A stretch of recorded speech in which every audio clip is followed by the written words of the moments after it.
Welcome back to the Wide Right Podcast. It's been a minute. I'm Manny Navarro from The Athletic, joined today by Adam Lichtenstein of the South Florida Sun-Sentinel. Today is Tuesday, July 29th, around 3:30 p.m. And Adam, we are just a day away from Media Day at the University of Miami, 2 days away from the start of camp. It's going to be a busy time for you. You're going to be down there quite a bit. I will be there the next 2 days, and then I'm not sure when I will be back. But the Miami Hurricanes are back in Mario Cristobal's fourth season, and expectations are that once again, this should be a team that contends for a college football playoff spot. You wrote today about the five storylines going into the start of camp. We can start there, or we can just start with how your summer was before we get into business. How was your summer? That was great. Spent a lot of, the first half of it covering the Panthers run to the Stanley Cup again. So that was a lot of fun. Got a chance to, go to Toronto for the first time ever, go to Raleigh, not for the first time. Go to Toronto's Tampa more a couple fun of for times. sure. Yeah, I did a crash course in Toronto because I didn't know I was going to be going until the Panthers lost that game six. So I literally flew up the next morning, and did a crash course in Toronto. Went to a Blue Jays game, went to the Hockey Hall of Fame. Um, you know, tried Molson for the first time, and just had a crash course in Canada for about 36 hours. But yeah, that was a blast. The Panthers are a really fun team, something that a team that every South Florida team and every team around the country, really, in any sport, should try to emulate because they're just an extremely well run organization. And then yeah, the last month of July, trying to relax a little bit before football season starts. Yeah, the Panthers don't lose anybody to the transfer portal, do they? It seems like everybody wants No, to come back and play for that team. Things are for a going discount too. for a discount too, which is not the case for everybody who tries to upgrade their roster through the transfer portal in college football. Miami certainly did that. They spent a lot of money on the quarterback position. They spent a lot of money on different positions to try to get back to where they were last year, which was on the doorstep of making the college football playoff. Let's be honest. They don't blow a 21-point lead at Syracuse, and the offseason probably feels a little different from a Miami fan perspective. I reached out to Carlos Ledo a couple of weeks ago, who, of course, does this show with me quite frequently. And I said, I just watched an hour's worth of highlights on YouTube of Cam Ward and just all the highlights of the Hurricanes last season. And it's like, wow, I forgot they did all these great things. He's like, yeah, dude. He's like, the only thing I remember is Syracuse, Iowa State, and Georgia Tech. Like, how many Miami fans you've come across this summer are just down on the program because of the way the season ended? A lot for exactly the reasons that you said. They were this close, and if you're listening on audio medium, my fingers are a millimeter apart. Like they were this close. It was in their grasp. All they had to do was not lose to both Georgia Tech and Syracuse, and they did. And especially the Georgia Tech game. Okay, you forgive that. They just kind of got run over a little bit. Not great, but it happens. Syracuse, you have a three touchdown lead, and you're like, okay, it's done. It's set. We're in. Nope. And now it's like it's the whole thing. It's like, still didn't even get to the ACC title game, let alone finally win an ACC title. You miss out on the playoffs by one game. It's just I'm not a Hurricanes fan, but even I'm just like, man, like that's brutal. That it's a tough way to end the year. And then the Iowa State game goes exactly the way that the Syracuse game went, the exact same way basically the Louisville game went, and the Cal game, the Virginia Tech game, where it's like you just like just went, the other way of some of those games where the defense couldn't stop them at all, and you're trying to keep up, and the season ended. Was not reflective of the whole season, I think.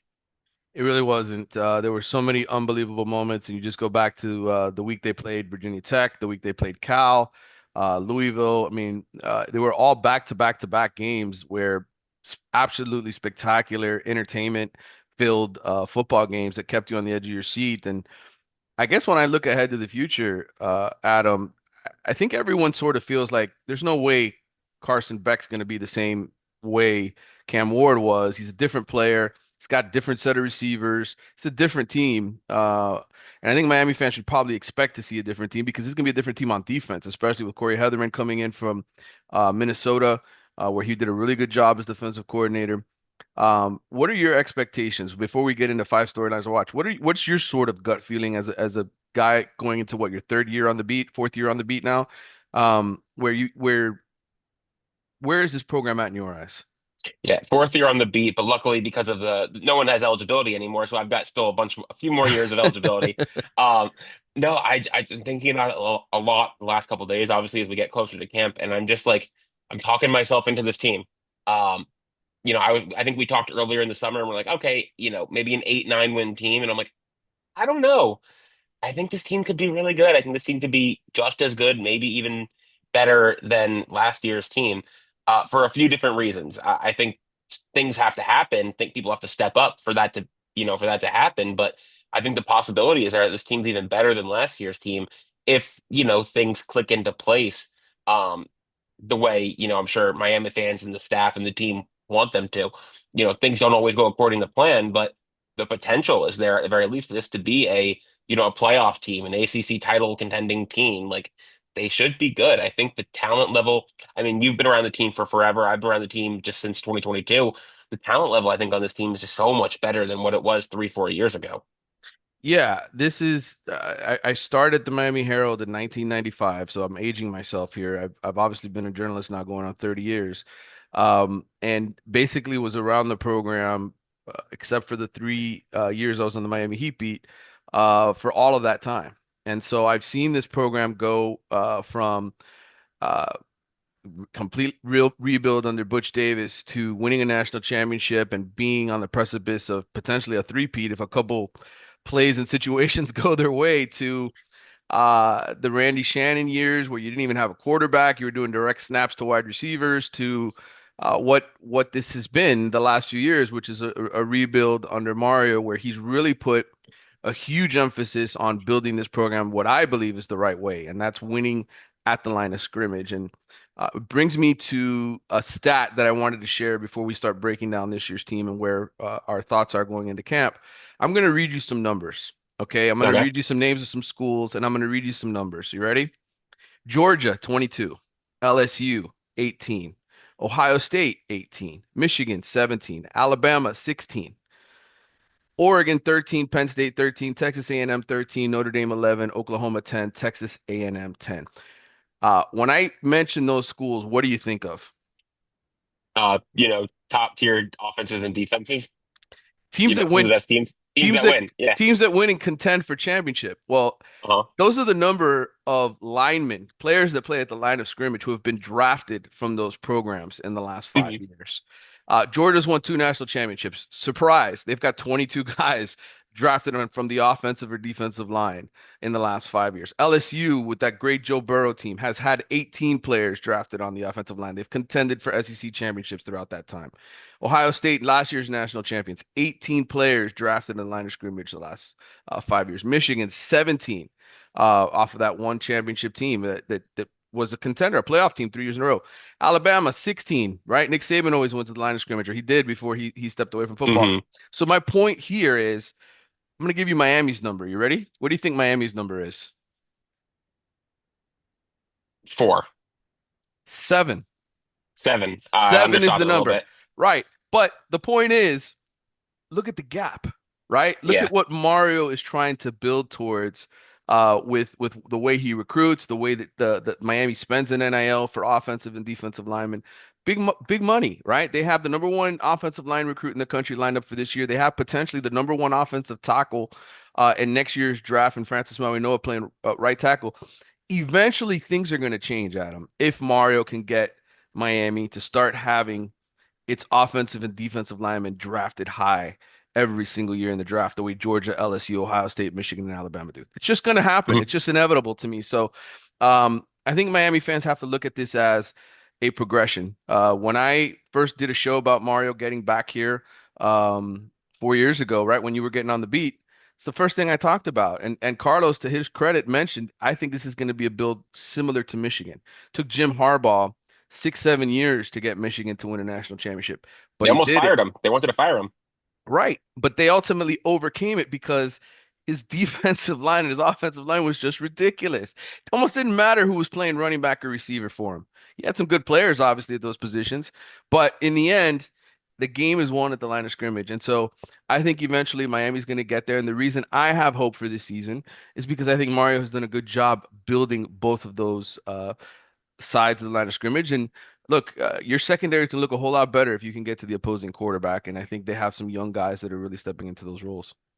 Yeah, I totally agree. I don't know if you can hear one of my dogs is barking her agreement about she's big about line of scrimmage play. But yeah, no, I totally agree. You start with Francis Noah on the offensive line. I mean, that's the kind of player that Cristobal, he calls him a freak and talks about how he can run 20 miles an hour and has, his body fat, but he's a great offensive lineman. He's gotten better and better over his first 2 years. Maybe take another step this year. But while he's the prototypical five-star lineman that you obviously want. Um, a guy who stands out to me on the O line is Inez Cooper because he's a guy who Cristobal and Mirabal identified.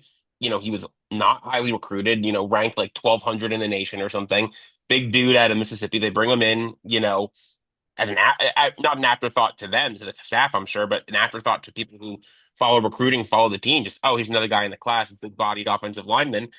He gets thrown into a starting role as a freshman, and he's become a great offensive lineman, a really solid guy. He's not going to be a first round pick or anything, but he's gonna go pro. He's going to be a pro offensive lineman. He's become a mainstay on that offensive line, and it shows that Cristobal and Mirabal and their ability to find talent, even if it's not highly ranked, highly recruited, and mold these guys into capable ACC starting offensive linemen. And they've done that up and down the line, whether it's Inez Cooper, whether it's making Ryan Rodriguez into a possible starting defensive guard. Matthew McCoy was a three-star recruit. Tommy Kinsey was a three-star recruit. Um, Markel Bell is a JUCO guy. These are guys who they've turned into you know capable offensive linemen. Since they got to UM. Yeah, and I'll say this when and I told you this off air before we started, but I basically have spent my summer going to Big Ten, SEC, and Big 12 school, studying every roster. I'm part of the roster construction team now at the Athletic, which is why you're not reading as many Miami stories from me as you did in the past at the Athletic. I haven't done many. To be honest, because I'm monitoring the transfer portal, I'm studying how teams are built. I'm looking at the way the differences between high school recruiting and transfers, what is the effect, all those kind of things, to just see how this is made so I can become an expert on it and write some intelligent stories. And the reason Penn State is a very, very popular pick isn't just the fact that they made it to the national semifinals last year. They've got one of the best offensive lines in the country coming back. They've got four starters who had over 10 starts last season. Five starters actually. They got another a sixth, Nolan Rucci, who started 6 games for them. You go to the defensive line, they've got Zane Durant, Danny Dennis Sutton. They've got all these guys that are prolific pass rushers and disruptors up front. Then they go out and in the transfer portal and land another guy from North Carolina who's going to help them out tremendously as well. So to me, I look at I look at these programs and I say, well, what's it going to take for Miami to get over the hump? When you are elite on both sides of the line of scrimmage, that's what's going to make the difference. And I think going into this year, Miami is going to be a team that dominates on both sides of the ball. And I think that's why they have a chance to win the ACC and to be there right there with Clemson, who, by the way, is very good on both lines of scrimmage. Yeah, no, I like you said. I mean, that's the way Cristobal's been building this team. And I was talking about the offensive line. Look at the defensive side. You got Ruben Bain, Akeem Mesidor is back for his fourth year at UM. They've got five-star guys like Justin Scott, Armando Blunt, who can uh play big. Well, I think they're going to play big roles this year. They bring in David Blay, who's a really solid defensive tackle from Louisiana Tech, and we just build this core along the line of scrimmage. And that's like you said, that's the core of successful teams. All right, Adam, let's dive into your story today in the Sun-Sentinel, where you talked about the five storylines to watch. We can certainly tackle some of these subjects. What was number one for you going into this camp? Well, the biggest thing I think I'm gonna be watching is just seeing how all these new guys look and how they perform. Since the end of spring, they've added a bunch of guys who are probably going to be key contributors. Guys like Jacoby Thomas at safety, who could come in and start. Keontae Scott, who could, is going to be fighting for a starting role at nickel. Keelan Marion, who I'm very intrigued to see. He's a receiver. But I'm really intrigued to see how he does. A kick returner. He was an All-American kick returner last year, so really interesting guy there. And then a couple other guys who they brought in, Mo Torre and Kamal Bonner at linebacker. All these guys who are going to be probably playing significant roles who haven't officially practiced with this team yet. They're brand new. We didn't see it all in spring, so definitely that's probably my number one thing I'm keeping an eye on during the fall. Just we haven't seen any of these guys. Yeah, you had 11 guys brought in via the transfer portal in total who were full-time starters for their former teams. And by full-time, I mean at least six starts, half the season, half of the regular season for their former team. So Mario went out and added a lot of key pieces. You mentioned Marion and Tony Johnson from Cincinnati Hmm. at the receiver position. Um, I think safety to me when I look at all the newcomers, that's the one position that I'm going to have my eyes on because so much of what happened in the secondary last season was confusion. So many moments where guys were lined up incorrectly. And again, pass rush, you can look really good in the secondary if you've got a great pass rush, and that's what Miami hopes for. They're hoping, but you need a guy back there who can patrol the secondary. And not that Mish Powell did a bad job. I thought he was very, very good, but Mish Powell is a different player than Zachariah Poyser, who comes over Hmm. from Jacksonville State, and by all indications that I'm hearing, he is an absolute beast back there in the secondary. 6'2", 200 pounds. As somebody on Miami staff described to me the other day, he's everything you wanted Cam Kitchens to be without the gambling and the bad decisions. And Cam Kitchens is an NFL guy who's having a lot of success right now. He's just coming off his rookie year. But if Zachariah Poyser is exactly as described, then I think Miami seriously upgraded that position in the offseason. Oh, absolutely. I mean, everyone raved about him in the spring. Coaches, players, like everyone raved about his performance and like basically everything that you just said. The question was, who's going to be playing next to him? Whether it was going to be like Zaquan Patterson or Markeith Williams or someone like that, or one of the younger guys. Patterson transferred out. Williams is still here, and they brought in like Kobe Thomas, and they've got a couple of young guys who were practicing at safety or were safeties in high school. Guys like Chris Ewald, Amari Wallace, who was hurt in high school, but he's healthy now. And they brought in four-star Bryce Sherrill last year in the recruiting class. So a lot of young guys in the mix for that position as well. But I think Kobe Thomas has the most experience, has Yeah. played in the SEC. He probably slots in pretty well opposite Bowser. Yeah, and I think he will. Jacoby Thomas is the name that I've heard in the offseason as the guy that'll most likely slot into that starting spot next to Zachariah Poyser. Again, Thomas was a starter in the SEC. One name that was added in the spring that we haven't brought up yet that I'm hearing nothing but unbelievable things about is Mo Torre, the linebacker from Hmm. Rutgers. A guy who didn't play last season because of injury. He's, I think, second ACL injury, but uh, 13 career starts, played in Corey Heatherman's system at Rutgers, which is a big plus. And everything I've heard is he has come in and become an alpha leader right away since arriving in the spring, and he's actually teaching other guys what to do in Heatherman's system. And look, we'll talk some more about Heatherman in a minute, but you talk about spring arrivals and guys that I expect to make impacts on defense. I think Mohamed Torre might be even higher up on the list than Zachariah Poyser and some of the other guys because he's played in Heatherman's system. Yeah, yeah. I mean, first off, like you said, I mean, big issue last year was communication. And if I remember right from spring, Heatherman said the safeties don't really direct communication in his defense. It's more the linebackers. So having a linebacker who's played in the system and already knows all that, is huge.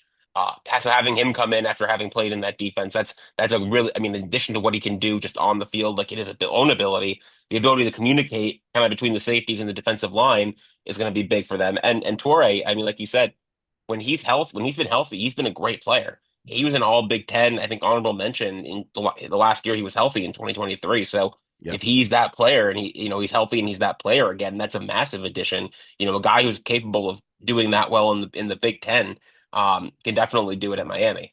Yeah, and we haven't even mentioned Kamal Bonner, who comes over from NC State. He started the final 7 games of the season for the Wolfpack. A guy that, you think about Jalen Alderman last season, how he came in and he's still a part of this roster. You have another guy now who could potentially come in off the bench if there's an injury, if something happens with Torrey, who we've already mentioned has an extensive injury history, who could go in and start and be a solid ACC starter for you. So I think the upgrades that Mario made in the spring were just as important as the ones he made in the winter. Yeah, and I was talking about this. I was on the radio with Larry Bluestein last night. And we were talking about this because it just seems like you look at any position on defense this year, and it's like, okay, you have, the clear-cut starters, guys like, on the line, it's Ruben Bain, Akeem Mesidor, Justin Scott, maybe not Justin Scott, but, um, the defensive tackles they've got, Wesley Bissainthe and Co. At linebacker, all the defensive backs they brought in. But in addition to just bringing in starters, they've got so much more depth this year at pretty much every position on defense than they did last year. And I think that was the biggest problem with the defense as the year went on, because, or maybe not the biggest problem, but one of the biggest problems last year with the defense is they got worse and worse as the year got on. As they got more and more banged up, guys got hurt and either were out or playing hurt. The defense got worse and worse. And I think this year the depth is so much more improved. Where, like, just looking at linebackers, like, it's a 4-2-5, so you're going to be playing most of the time with two linebackers, and it's like pick your poison. It's the same. It's Jalen Alderman. It's Torre. It's Bonner. It's Popo. It's all these guys. Bobby Pruitt, Kellen Wiley. Like, all, there's a lot of talent in these position rooms. In these position rooms, where if somebody gets hurt or somebody's just not playing up to snuff, you can rotate more guys in, and there's not going to be a drop off. Yeah, and that's ultimately what's going to help you when you play a 15 or 16 game schedule, because it's inevitable. You're going to have injuries, you're going to have guys go down. It's just, and let's face it, last year Miami was actually a beneficiary of some pretty good health. They didn't lose Hmm. any of their starting offensive linemen beyond Rodriguez in the opener, and Ruben Bain was basically the one player on defense that was limited by injury in the beginning for the first few months of the season. So I think at the end, yes, wear and tear is natural, but Miami didn't catch many strays in terms of major injuries last season. Well, Rivers was out for a little bit too. But we almost forgot about it because Markel Bell, after a bit of an adjustment period, came in and played so well, Yeah. and McCoy played so well as well at guard. And they did have, Damari Brown and Jadis Richard both got hurt, but in the second, and that hurt them in the secondary. But yeah, like, they were so thin at cornerback last year. It's like Brown goes down, Richard goes down, and it's like, who the heck, if it wasn't for OJ Frederic stepping up and kind of becoming the star of one of the stars of the season, like, they'd have been absolutely, you know, they'd be absolutely screwed in the secondary, and they were. But if they didn't have Frederic, or if he didn't play as well, they'd have been in way more trouble. Yeah, and obviously we've talked about the cornerback position in the spring with all the guys that they brought in there. The latest that I've heard is that the starting corners look like they're going to be Xavier Lucas, OJ Frederic, and Damari Brown. And if Damari Brown is Damari Brown that Miami hopes he can be, then I think those three guys can absolutely thrive and be one of the best secondaries in college football. So lot to be excited about. What's your second storyline that you want to discuss here, Adam? Well, it's Carson Beck. It's Carson Beck. I There you mean, go. We haven't gotten to like, him yet. yeah, yeah, it's some guy named Carson. I don't know. No, but we didn't see him throw at all Hmm. in the spring because he was still recovering from that UCL surgery. Um, he said, and Cristobal said this in the spring, and Beck said it again at ACC Media Days last week, that basically he got cleared once spring practice ended, basically, and he's been working out with the player, doing player-led practices and stuff ever since. Which, hey, great. I'm just saying, nobody else has seen it yet. The media hasn't seen it in practice. Like, it's just been behind closed doors. So just got to see him throw the ball, see that he's healthy, and just kind of follow his progress and see as he gets ready. It's his first set of actual organized practices at Miami. Last year, Cam Ward came in the spring as well, but he had the spring to get to know everyone and build that chemistry and learn the offense firsthand, as opposed to just basically, doing mental reps. And I'm sure mental reps are valuable, but it's not as valuable as the actual reps.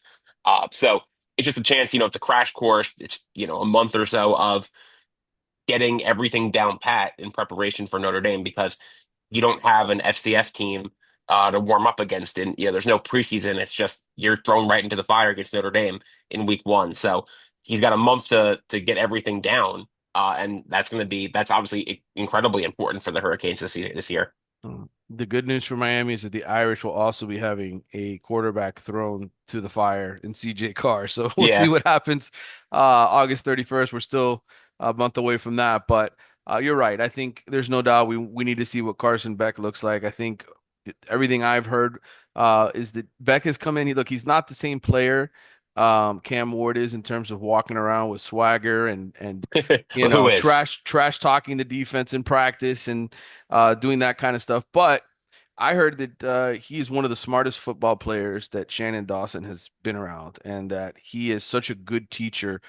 He's really spent a lot of time with the receivers one on one. I heard every day this spring he spent one day with a different receiver where all he did was watch him in practice, and then go into the film room afterward and talk about how he likes to run routes, where he likes the football. So obviously Carson Beck is approaching this even while injured this spring with an attitude of, hey, I need to get to know these guys and I need to absolutely be on the same page with them so that when we get to the season, I can put up NFL type numbers and help my draft stock. So I can tell you this, Adam, you keep looking back, we cannot hear the dog, so you're good. Okay, good. Well, they're just chaotic, So they're much louder given their size. They're louder than you think. Okay. All right, what's topic number three for you? Well, you kind of touched on it. It's the receivers. I mean, it's Hmm. been we've talked. Everyone's talked about it ad nauseum. Miami lost basically everyone who caught passes last year. At receiver, at tight end, even Damian Martinez out of the backfield was a quality pass catcher. Uh, they lost everyone. So the question is, who's going to be catching the balls from Carson Beck? Is it going to be the transfers like C.J. Daniels and Tony Johnson and Keelan Marion? Is it going to be JoJo Trader or the freshmen like Josh Moore and Malachi Tony? It's just who's going to take over those roles. Uh, I mean, I'm very high on JoJo Trader, having watched him all throughout high school and the end of last year when he was healthy in the bowl game. I'm very high on him. I think he has the chance to be a great wide receiver. And for what it's worth, every time I do a dynasty mode in CFB 25 or 26, he always ends up putting up massive numbers for what it's worth. So I'm very intrigued to see him, how he progresses. Um, like I said, the freshmen like Malachi Tony and Josh Moore, very interested in see how they do after they were here in the spring and look, pretty decent. Tony especially looked really good, especially considering he's an early enrollee. He's an early enrollee who also reclassified, so should still be a senior in high school. So Yep. I don't know if it's a question of whether he's able to win that starting slot role or whether it's Tony Johnson or whether it's Ray Joseph. Um, they need a group of those receivers to step up because Restrepo was a two-time 1,000-yard receiver. Horton had a great year last year. Jacoby George was always a solid number two. For all his, flaws and stuff that he had in the field, penalties, stuff like that, he was a very solid number two receiver. Uh, Elijah Arroyo was, one of the top tight ends in this year's draft because he's extremely talented. So they got to replace all those guys, and we got to see who steps up to do it. Yeah, it's going to be interesting to see who emerges. The one apprehension I have with JoJo is just his injury history. He was injured in high school. He's been injured in college. Always feel like he is one hit away from being a player that's sidelined or dealing with something. And so, unfortunately, that's just part of the game. CJ Daniels, I think, I've heard a lot of good alpha type talk in terms of locker room leader, all that kind of stuff. But again, CJ made the jump up from the G5 level to LSU last year and didn't score a touchdown. 42 catches, 480 yards. Keelan Marion is a guy who's known more for his proficiency as a return man, big play threat down the field than he is a Jacoby George, Xavier Restrepo, reliable guy who's going to make, 7 to 8 catches a game. Tony Johnson really did the majority of his damage in his career at FAU last year at Cincinnati. close to 50 catches, 450 yards, 6 touchdowns. But again, that's on a bad Cincinnati team that was losing a lot of their games. So you really don't know what you have in the receiver position. I think Malachi Tony is a player. Listen, when Mario on day one of spring practice basically calls Malachi Tony Jesus, I think all signs are they expect big things from him. Josh Mhm. Moore, big body, reminds me of Andre Johnson, light in terms of ability. There's only one Andre Johnson out there in my mind, but a guy who has that big playability, big body. But again, they're true freshmen. So yes, without question, wide receiver is the number one question going into this season for me, and we will see how it plays out in camp. But I expect Carson Beck to be on the same page. I don't expect there to be communication issues. I don't expect there to be chemistry issues because I think he spent enough time with these guys. Yeah, I agree. And I think the talent is there. It's the question of who turns that talent into production. Um, because it's not all, I mean, talent's a big thing, but it's about working hard. It's about learning the offense. It's about getting those reps in. Like Xavier Restrepo is not a five-star guy, but he leaves Miami as like the all-time, leading receiver. Yep. He was that dude in so many respects other than just pure ability. So, whether it's former four-star guys like Trader or Ray Ray or, Josh Moore, Malachi Tony, or whether it's a guy who, you know, flashed a little bit at a Liberty or an FAU, but, hasn't taken that next step at a higher level. They need someone to do it. They need one or at least, two of those guys to really hit this year so that Carson Beck can, you know, tap into his talent, his ability, because look at what he did at Georgia 2 years ago. He was great, and he was throwing to Lad McConkey and Brock Bowers, and those guys leave, and he takes a step back. And he takes a step back in his numbers because his receivers had like 30 drops last year. So Yeah. you need somebody to catch the ball to get the most out of your star quarterback. Yeah, and I think Elijah Lofton, we don't have to get into the tight ends, but I think without question, Elijah Lofton, I mentioned this while I was watching Penn State Notre Dame in the Orange Bowl national semifinal game, that I think Elijah Lofton has the potential to look just like Penn State's tight end did last year. I think he is that kind of big play guy, maybe even more diverse, scoring on runs near the goal line, catching the ball out of the backfield, not just lining up in the tight end slot and running patterns. He is a do-it-all weapon who I think Miami fans should be really excited about. For All right, sure. what's the fourth topic for you? Number four, we kind of already touched on it. It's just kind of who seizes those starting corner spots. Like you said, it's probably right now looking like Lucas, Frederic, and Damari Brown. But like you said, Charles Brantley, Ethan O'Connor, Keontae, and Keontae Scott. Those guys were all guys who, they didn't come here to ride the bench. No. They're guys who they were starters at their old programs. They're going to compete for a lot of playing time, whether that's in a quote unquote starter role, whether they're playing 20 snaps a game, 30 snaps a game, 40 snaps a game, whatever. Like those are talented guys. So it's just a question of, if, who wins out over the course of fall and who is able to get those starting roles. Yeah, it'll be interesting to see who ultimately gets to the end of camp and gets anointed. But those were the three names I had heard from my last conversation with somebody down there. Tell me about number five. What is number five for you? Number five, I just called it like playmakers progression because there are weapons on this team who aren't, we haven't mentioned yet. Guys like Mark Fletcher and Jordan Lyle at running back, Elijah Lofton, who we just talked about.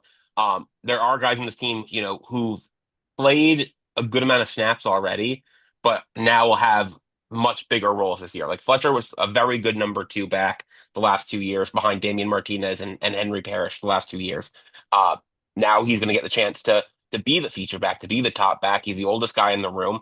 Um, and there's a chance for him to take that next step to go from, you know, being, a guy spelling the top guy and getting 10 carries a game to getting 15 carries a game and being the primary back. And similarly, Jordan Lyle was the number three back, basically came in, to provide a little bit of a spark, maybe break off some big runs. He had a great year in that role. He got like 50 carries and I think was second in the conference. I think I looked up the stat like a while ago, like a month ago. I think among ACC running backs with 50 carries, he had the second highest yard per carry. I think he's averaging like 7.5 yards per carry. So like Yeah, he's a guy who can 400 total yards because that 92-yard touchdown run at that USF. But helps. yeah, Yeah. Hey, that helps. Hey, it all counts. But yeah, he can be an electric guy. Well, he's going to be going from getting 50 carries over the year to getting probably 100, 120 carries this year. He's that number two guy who's going to be working in tandem with Mark Fletcher. So those guys are going to be playing much bigger role. I want to see how if they've taken another step maybe from last year or from the spring. And then, like you said, Lofton is a guy who he was playing behind, Arroyo and McCormick and even Riley Williams last year. Let's see where he's at now that he has a much bigger opportunity to get more snaps and play a bigger role in the offense this year. So I think, like you said, he can be a dynamic guy, catching passes, lining up in the backfield, kind of do even like faking punts and stuff. Like he can kind of do it all in that regard. So very intrigued to see, after all of the hype and seeing that in flashes last year, to see how he looks going into his second year. yeah. One other name that you didn't mention yet, and as a newcomer, it's Tramar Brown, the Yeah, yeah. redshirt sophomore from North Dakota State who ran for close to 1,200 yards and 15 touchdowns last season. Kid out of Nebraska, 402 snaps, played only five starts, but highly productive for that FCS program. And you think about is it AJ Allen who was for Miami last year in that number three running back role. There's always a number three running back. There's always sort of the closer, so to speak, somebody who's fresh, who comes in the second half and explodes. And I think Chamar is one of those guys who, if needed, if something were to happen to Lyle or Fletcher, could easily slide into the number two role because guy had 244 carries last year. He got plenty of opportunities to touch the football. Uh, double combined of what Lyle and Fletcher had there. So I think Brown is gonna be a valuable asset as a number three running back. Yeah, absolutely. Very intrigued by him. Because everyone knows North Dakota State, great FCS program, and to do well there, to get a starting role there as a, I guess, redshirt freshman, like that's impressive. Like he's clearly talented, and yeah, like whether he gets 50, 75 carries, if there's no injuries, knock on wood, if he can come in and kind of be that, kind of Jordan Lyle from last year and provide a spark late in games, like that's a great weapon to have off the bench. All right, Adam. So those are the five storylines to watch. I'm going to be coming out with something later this week, ranking the top players on Miami's roster. I'm curious if I were to put you on the spot right now and ask you for the top five players on the team and rank them in order. How would you go about it?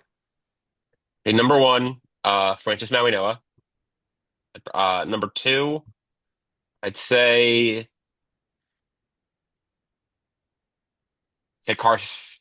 Ruben Bain Jr. Okay.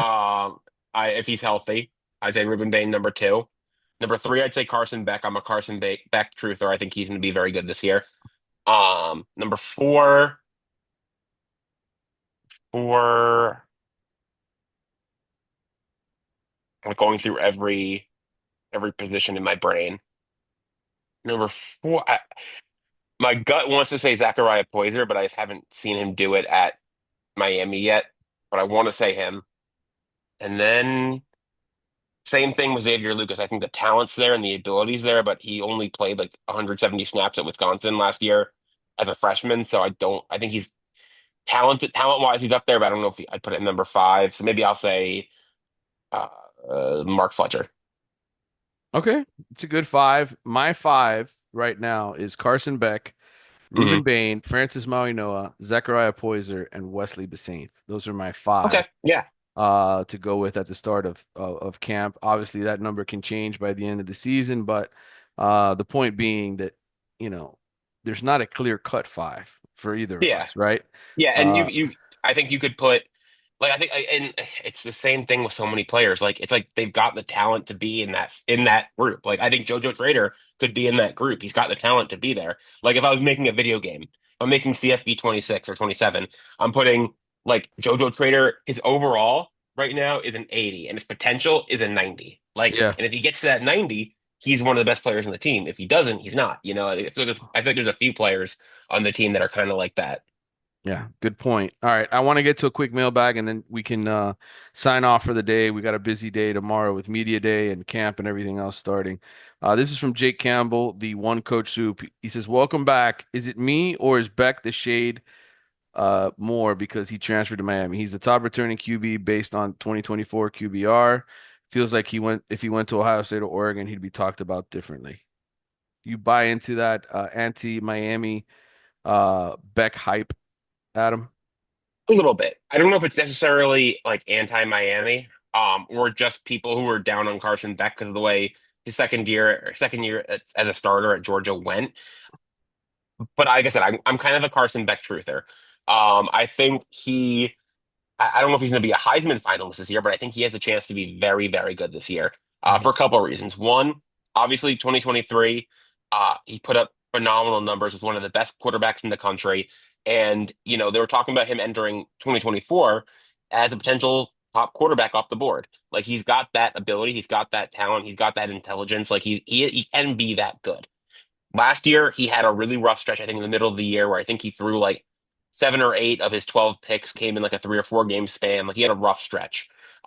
His receivers didn't help him out. Like I said, they had like I think 30 drops, which was I think among the most in the nation last The year. Like most, yeah. his yeah, his receivers did him no favors last year. But he did have a rough stretch that was his own doing. Um, because of the way that went, and because Georgia ultimately, loses the SEC title game, he gets hurt, kind of ended on a sour note. But if you look at his numbers from last year, if that's bad Carson Beck, That's still 3,500 passing yards. That's still 28 touchdowns and 12 picks, I think. That's still an 81 or 82 PFF grade. Like that's still a good quarterback overall.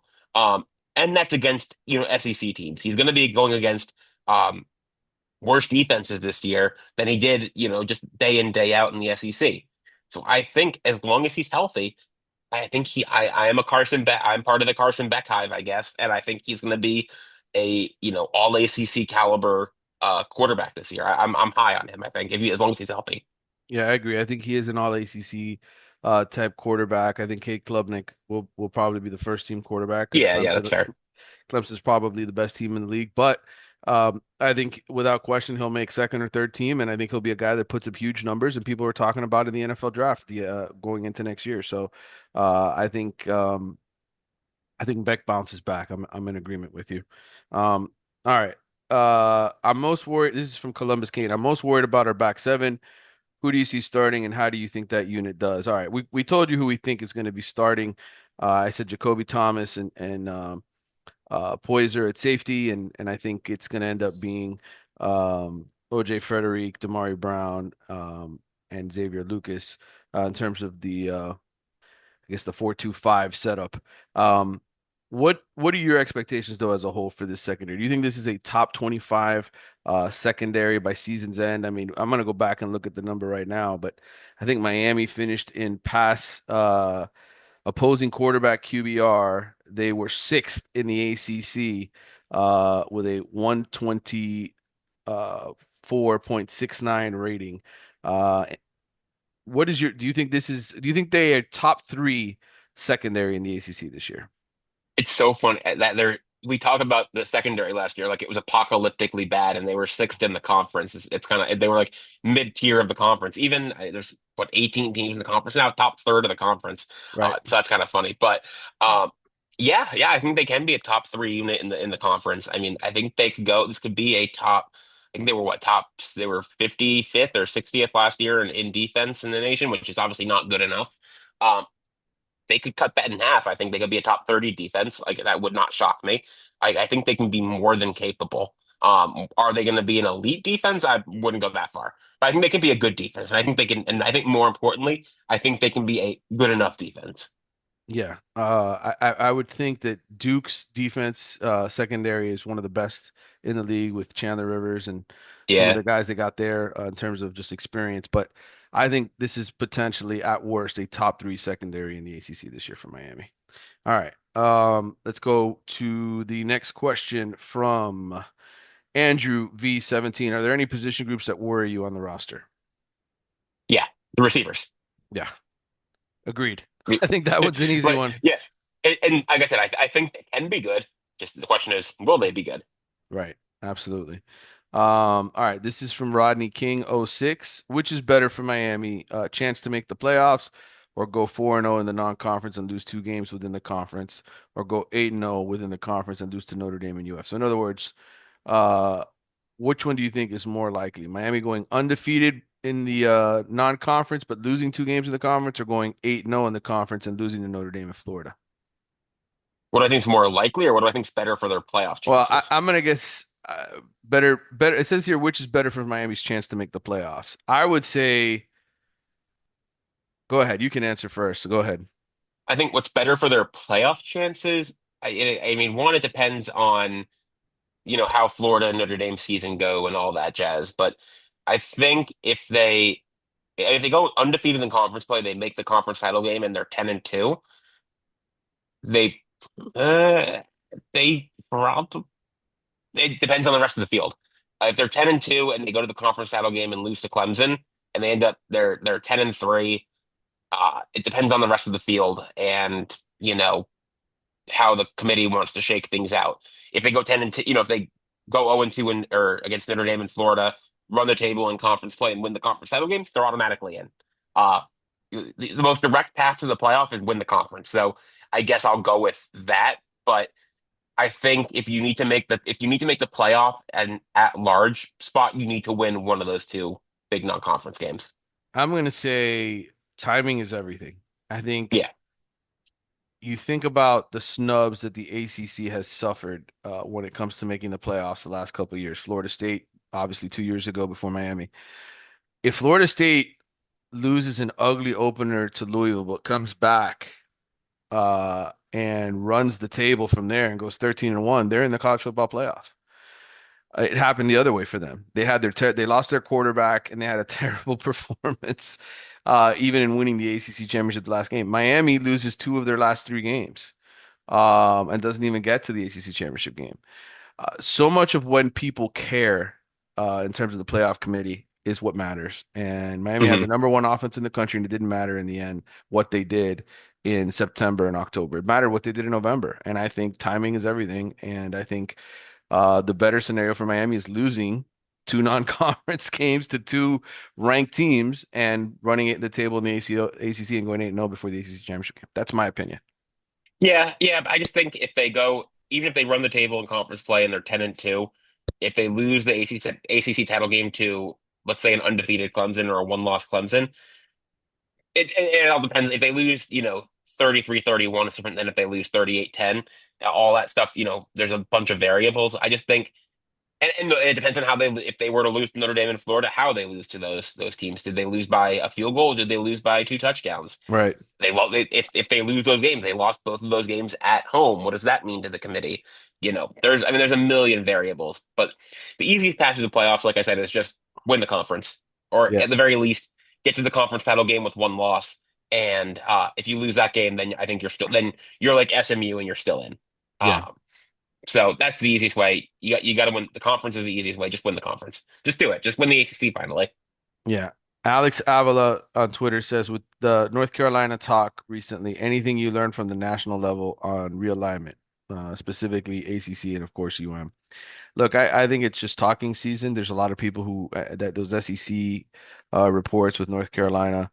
Again, I've said this on the show many, many times. When the next contract come around in 2029, 2030, there will be teams on the move. I think the ACC will probably end up losing a couple of teams, um, be, because the SEC and Big Ten are going to be looking to fortify their standing, um, and that's mainly if one of those conferences dominates the other one. In other words, if all of a sudden the SEC becomes the clear-cut dominating conference for the next couple of years, and the Big Ten can't win a national championship, then the Big Ten is going to make a move. If it's the other way around, where the SEC is struggling and they can't win a championship, and the Big Ten keeps this thing rolling, then the SEC will make moves.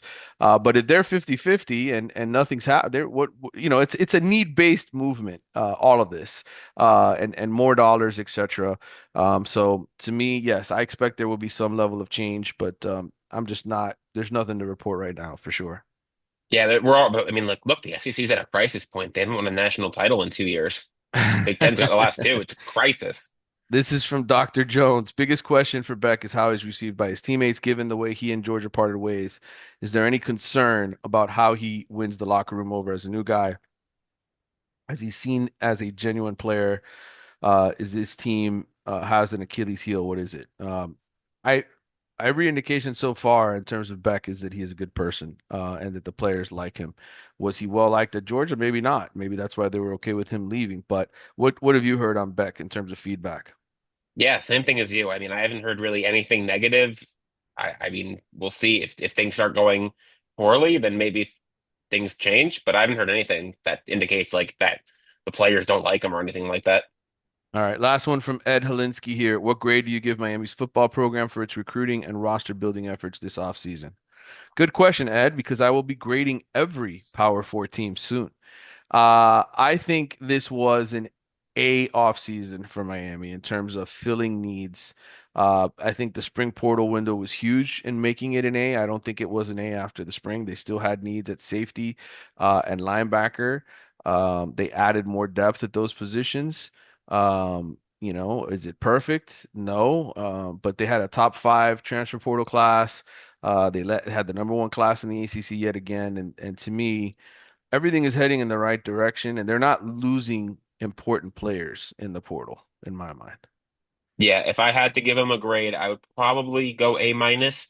I would have liked to have seen them add more of a sure thing at receiver, more of a sure number one kind of guy.